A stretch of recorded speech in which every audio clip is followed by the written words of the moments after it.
Saya Azri Walter. Nama saya Azri Walter. Saya pengasas jenama Walter.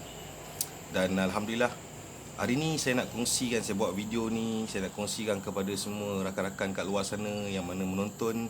Pastikan anda tonton sampai habis dan kongsikan video ni. Sebab sekarang ni kita tengok dalam proses fasa PKP ni, ramai usahawan, saya sendiri pun terkesan. So kedai semua tak boleh buka kan. Tapi saya nak share hari ni, selama 3-4 tahun ni pengalaman saya, walaupun saya punya perniagaan memang 100% secara offline, tetapi saya tidak pernah abaikan penggunaan media sosial. Dan saya membangunkan jenama Walter ni menggunakan media sosial. Okey, so saya hari ni, usahawan bukan perlukan motivasi, semangat macam come on, jangan putus asa, good time will come. Itu je tak cukup. Usahawan perlukan teknik, how to, kan, cara-cara macam mana, apa kita kena buat sekarang. So saya nak kongsikan secara ikhlas kepada anda semua, semoga bermanfaat. Yang penting korang kena execute, kena buat. Yang pertama sekali, ramai orang saya tengok dia konsisten dan bersungguh-sungguh nak bina konten dekat personal Facebook dia. Yang pertama sekali, personal Facebook ni tidak ada banyak manfaat yang kita boleh dapat.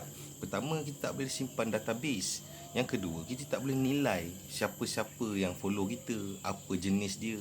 Sebab orang bisnes ni, dia main media sosial sebab dia ada matlamat. Matlamat untuk jenama dia, untuk jenama diri dia, untuk perniagaan dia. Kalau kita tak ada matlamat, so kita tak payah main media sosial terus. Tapi zaman sekarang ni, sesiapa yang mengabaikan penggunaan internet dan media sosial, so berkemungkinan akan datang bisnes dia akan lenyap. Sebab semua orang fokus dekat telefon, dekat handphone. Semua orang tengok phone. Jadi tips dia yang pertama sekali, semua orang mesti, kepada pendiri bisnes, founder-founder, mesti fokus buat konten, deliver konten dekat page. Okay, dekat page. Page ni adalah kedai. Kita tak boleh buka kedai fizikal, kita buka kedai online. Okay, so deliver konten dan elakkan ada aspek-aspek monetary. Maksudnya elakkan daripada nak menjual, sebab kita nak develop crowd. Crowd ini adalah database. Kalau kita nak buat Facebook ads kepada orang yang tak kenal kita, satu, cost dia memang tinggi. Yang kedua, kebarangkalian untuk orang beli pun susah sebab orang tak kenal. Kita baru tak kenal lagi orang, tiba-tiba kita nak ajak dia kahwin, siapa yang nak? So kita ada proses berkenalan dulu. Cara proses berkenalan adalah deliver content. Orang akan tengok, orang akan baca, orang akan dengar. Bagi konten-konten yang bermanfaat untuk orang lain.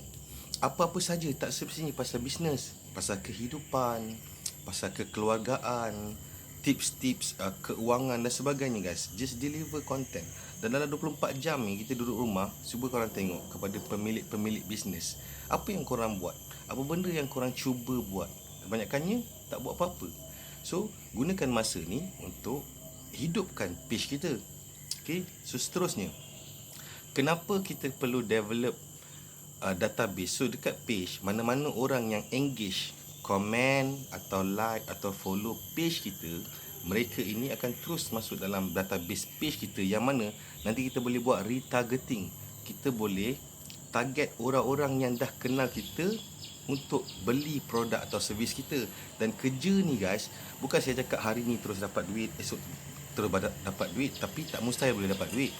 3-4 tahun ni saya konsisten buat kerja-kerja ni. Hasil dia apa? Hasil dia jenama Walter. Orang kenal jenama Walter ni disebabkan saya konsisten buat konten di media sosial. Yang kedua, saya tak pernah pun cerita kat orang datanglah gunting rambut, tapi kat belakang orang datang sendiri sebab dia tengok, dia kenal. Okay, so seterusnya kita buat retargeting. Data-data yang kita ada ni nanti kita boleh buat retargeting semula. Bila kita nak buat iklan, kita target orang yang pernah like, pernah komen, semua database tu ada. Jadi untuk jual kepada orang yang inilah kita panggil jual dengan pengaruh. Pengaruh yang mana orang tu pernah tengok kita, pernah tahu brand kita. So yang ini lebih mudah. Okay, dan seterusnya, bila kita nak buat konten ni, dia tak semestinya menulis. Kita boleh buat video kan, video-video yang kelakar pun boleh. Just kita nak tarik crowd, so kita kena kreatif. Kena kreatif tu, utamanya pemilik bisnes. Kalau kita kata kita tak boleh buat, tak pandai buat, memang betul. Sebab Bila kita nak buat benda baru, memanglah kita tak pandai.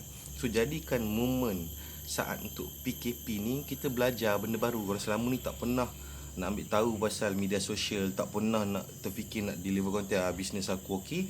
So sekarang ni lah gunakan masa ni, terutamanya yang anak-anak muda yang mana rugi guys kalau kita tak maksimumkan penggunaan media sosial ni. Dan kalau kita tengok, duit dalam pasaran bukan tak ada guys, duit ada kan. So cuma dia beralih. So kita kena kreatif, follow the money, kat mana duit tu pergi.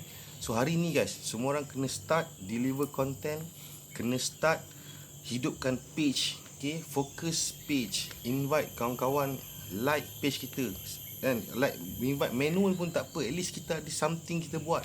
Betul lah kita sekarang duduk rumah kan, tapi kita jaga kesihatan, kita buat ibadah. Tapi bukan dunia dah tamat kan. So kita buat kerja kita untuk teruskan hidup pun ibadah juga. So jangan lupa kongsikan video ni. Ini pengalaman yang saya sendiri lalui, okey, dalam membinakan jenama Walter ni. Semoga bermanfaat. Kongsikan guys video ni. Ramai tengah struggle ni, at least diorang nak tahu how to, apa cara nak buat. So saya dah share ni. So semoga bermanfaat. Saya Aziz Walter. What up? Positive guys.